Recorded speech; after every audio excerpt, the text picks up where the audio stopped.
Bismillahirrahmanirrahim. Assalamualaikum warahmatullahi wabarakatuh, anak-anak. Waalaikumsalam warahmatullahi wabarakatuh. Apakah hari ini ada yang tidak hadir? Hadir, Bu. Sebelum memulai pelajaran hari ini, ada baiknya kita berdoa dulu ya. Berdoa, mulai. Berdoa, selesai. Oke anak-anak, pada pertemuan sebelumnya, Ibu sudah memberikan kalian tugas untuk membaca materi tentang gaya kolom. Nah, Ibu mau tanya, pas kalian SD atau SMP pernah nggak kalian disuruh untuk praktikum menggunakan pena dan kertas? Pernah. Nah, lalu pena tersebut digosokkan ke kepala atau meja. Apa yang akan terjadi ketika pena tersebut kita dekatkan ke kertas? Apakah kertas tersebut akan menempel pada pena? Menempel. Ya, kertasnya akan menempel karena jarak antara kertas dan pena itu sangat dekat. Bagaimana jika penanya kita letakkan pada posisi 1 meter atau 2 meter? Apakah kertas tersebut akan menempel pada pena? Tidak. Ya, jawabannya tidak. Inilah yang akan kita pelajari pada hari ini. Tujuan pelajaran kita pada hari ini ialah 1. Untuk menentukan hubungan antara muatan dan gaya kolom. Dan kedua, untuk menentukan hubungan antara jarak dan gaya kolom. Kertas bisa tertarik ke pena karena adanya gaya. Gaya tersebut disebut dengan gaya kolom yang merupakan gaya tarik-menarik yang timbul karena adanya interaksi antara dua muatan atau lebih. Jika ada dua muatan yang sejenis, misalnya Q1 muatannya positif dan Q2 muatannya juga positif. Nah, pada Q2 akan timbul gaya mengarah ke kanan sebesar F, dan pada Q1 juga akan timbul gaya sebesar F, namun arahnya berlawanan, yaitu ke kiri. Nah, interaksi antara kedua gaya ini ialah tolak-menolak. Tolak-menolak dikarenakan kedua muatannya sejenis, yaitu sama-sama positif.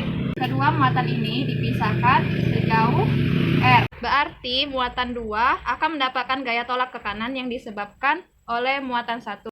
Dan muatan Q1 gayanya tolak menolak ke kiri yang dipengaruhi oleh muatan kedua. Sama halnya jika kedua muatan bermuatan negatif semua. Adanya gaya tolak menolak dengan berlawanan arah. Selanjutnya interaksi antara muatan yang tak sejenis. Misalnya Q1 bermuatan positif dan Q2 bermuatan negatif. Maka Q2 akan mendapatkan gaya tarik ke kiri dan Q1 akan mendapatkan gaya tarik ke kanan.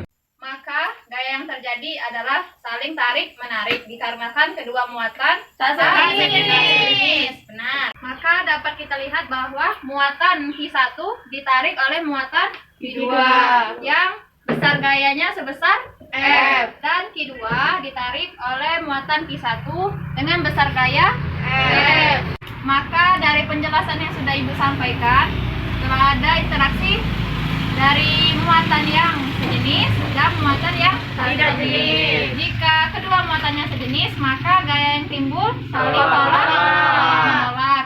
Dan jika muatannya tak sejenis, gaya yang timbul tarik-menarik. Ya, benar. Nah, dari yang telah kita pelajari tadi, gaya tarik-menarik serta gaya tolak-menolak, dapat disimpulkan bahwa gaya tarik-menarik dan tolak-menolak antara dua muatan atau lebih disebut dengan gaya kolom. Misalnya ada interaksi antara kedua muatan yang sejenis. Kita misalkan di sini ada Q1 dan Q2 yang dihubungkan dengan garis penghubung. Maka di garis inilah akan ada interaksi antar kedua muatan. Karena kedua muatannya sejenis, dua akan mendapatkan gaya tolak ke kanan, mendapatkan gaya yang disebabkan oleh Q1 pada Q2 atau dapat disebut dengan F12. Berarti muatan Q1 akan mendapatkan gaya tolak ke kiri sebesar F, atau dapat kita sebut gaya pada muatan Q1 disebabkan oleh muatan Q2 atau dapat disebut dengan F21. Besarnya gaya ini dirumuskan oleh kolom, yaitu besarnya F merupakan perkalian dari kedua muatan Q1 dan Q2 karena kedua muatan ini dipisahkan sejauh R lalu dikalikan dengan konstanta. Inilah besar dari gaya tolak menolak kedua muatan di atas. Hampir sama jika kedua muatan tak sejenis, hanya berbeda pada gaya yang timbul jika muatan tak sejenis. Jika ada dua muatan yang berbeda jenis, misalnya di sini positif, di Q2-nya negatif, maka gaya yang timbul pada Q2 F-nya ditarik oleh Q1 dan Q1 ditarik oleh Q2. Dan kedua muatan ini dipisahkan sejauh R. Karena gaya merupakan besaran vektor, maka dapat kita katakan misalnya F12. Vektor dari F12 merupakan perkalian dari kedua muatan, yaitu Q1 dikali Q2 per kuadrat dari jarak kedua muatan, lalu kita kalikan dengan konstanta. Ini merupakan besar dari F12. Karena gaya merupakan besaran vektor, berarti memiliki nilai dan juga arah. Karena di sini kedua muatan dipisahkan sejauh R, vektor satuan dari Q1 dan Q2 dipisahkan sejauh R, maka kita simbolkan R dengan R vektor atau R topi. Maka untuk arah dari F12 itu sebesar R12 yang menunjukkan arah dari F12.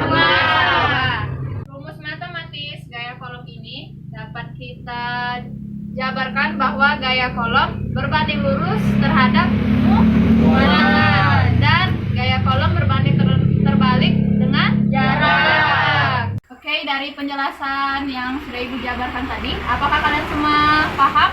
Paham. Bagus. Baiklah, jika kalian sudah paham, Ibu akan memberikan pertanyaan terkait materi yang sudah Ibu jelaskan. Bagaimana jika nilai dari muatan kita ubah-ubah? Apakah ada pengaruhnya terhadap gaya kolom? Siapa yang ingin menjawab? Oke, pada Azwar, silakan menjawab. Jika nilai muatan semakin besar, maka gaya kolomnya akan menjadi semakin besar. Begitupun sebaliknya, jika nilai muatan semakin kecil, maka gaya kolomnya akan semakin kecil. Tepat sekali. Berikan aplaus untuk Azwar Anas.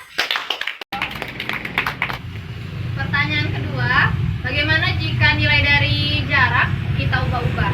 Apakah berpengaruh terhadap gaya kolomnya? Siapa yang ingin menjawab? Saya, Bu. Oke, silakan kepada saudari Ismaini. Berpengaruh, Bu, karena semakin kecil jarak maka gaya yang dihasilkan semakin besar, dan sebaliknya semakin besar jarak maka gayanya semakin kecil. Oke, jawabannya benar ya. Kita berikan aplaus untuk Ismaini.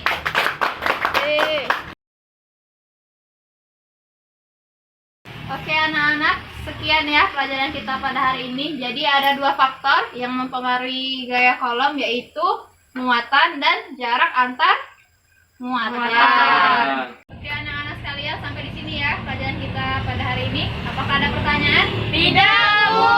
Tidak ada. Apakah bisa dipahami? Bisa, Bu. Oke, bisa ya. Jadi kalau tidak ada pertanyaan, kita akhiri pelajaran kita pada hari ini.